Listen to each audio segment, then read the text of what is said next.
This morning, we're giving a voice to victims who have been the target of online predators.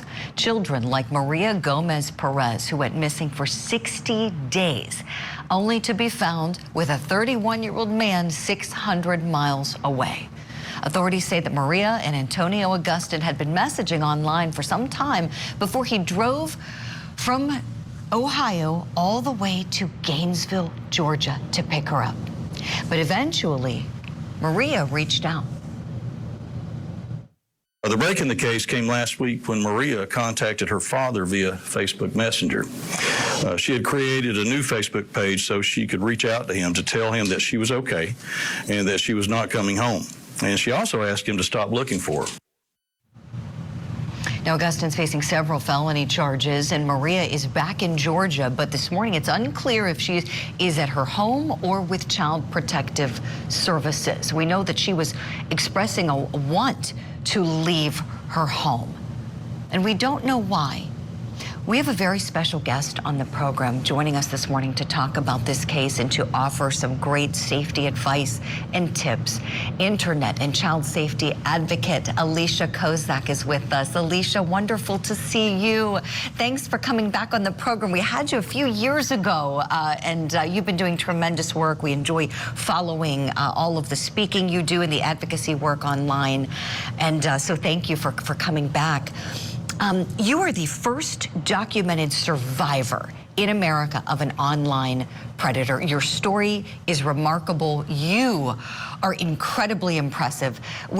Could we start just a little bit with a refresher on your story and then how it developed then into the Alicia Project?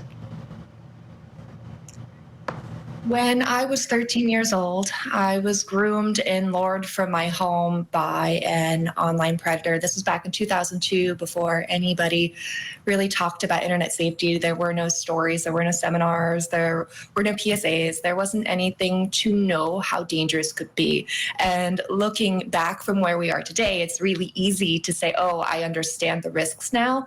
But what you don't know, you don't know. And I didn't know how to keep myself safe, and more importantly, my parents didn't know how to keep me safe. And I was online and somebody manipulated me, somebody tricked me, and he ultimately kidnapped me and held me captive. I was miraculously rescued because he had live streamed what he was doing to me to other audiences online, and law enforcement was able to track where I was by the IP address because one of those viewers came forward. It's an absolute miracle that I am here today, and just like Maria, it's a miracle. It really is. And there is a similarity there, Alicia. As you know, in Maria's case, it was in reaching out via Facebook to her dad to say, I'm safe, don't keep looking for me, I'm fine, that those investigators were able to do the digital tracking as they did with you and then go and rescue her, thankfully. In her case, she was trying to leave home. She was giving indications that she wanted to leave home. When a child is doing that, how does that kind of amplify the risks that you know of, Alicia, that are already out there with existing online predators? All children are vulnerable. And when it comes to a situation like that, that is a very particular vulnerability, and what a predator is looking for is a vulnerability to exploit. And for Maria to be reaching out essentially in her mind for help, right, for whatever she needed at that time. And Maria's a little girl. I've read the comments on some of the videos and the posts about her, and many of them aren't kind. And the fact is that no matter what, Maria did not leave willingly. The only person responsible for this is the adult, is the offender, and is the predator. Maria's a little girl who was stuck. She felt stuck in some way, and she needed real help. And that real help, she either didn't know how to get or it wasn't available to her. Oh, Alicia, we love what you're saying. You're right. Maria's the child. She was victimized. Thank goodness she's alive today and hopefully has a second chance at living a safe life. We don't know what kind of trauma she's been through. We have no idea details of what happened while she was with this predator, as police say, but perhaps that will come out later. Alicia, what advice do you have for any parents who look at Maria's case and say, oh my gosh, you know, that would never happen to my child?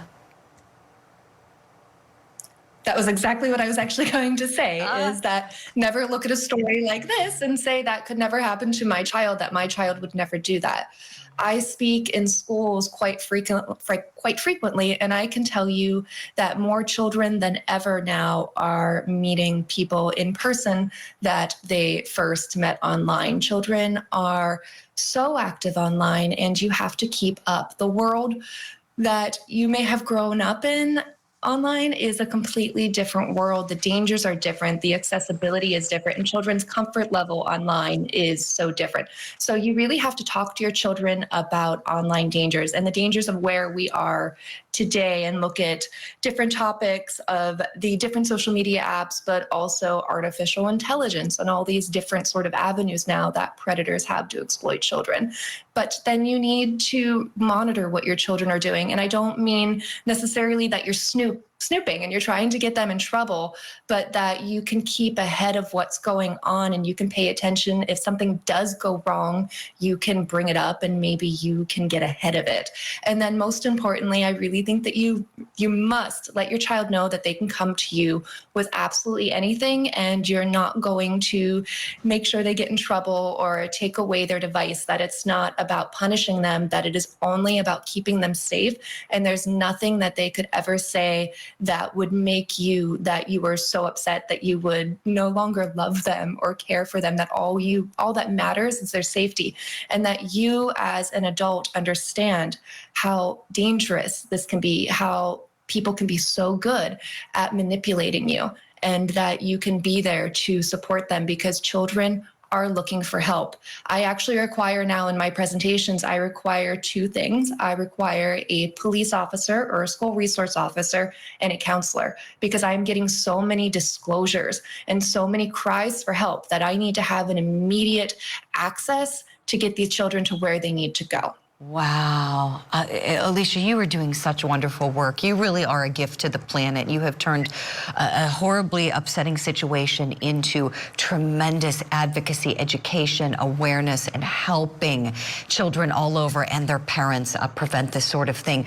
AliciaProject.org. Everyone can visit to hear more about the platform that you've created with all of the awareness you're spreading. And then, of course, AliciaKozak.com. Love your website, and we love you. Alicia, thank you so much for everything this morning. Come back soon, okay, please.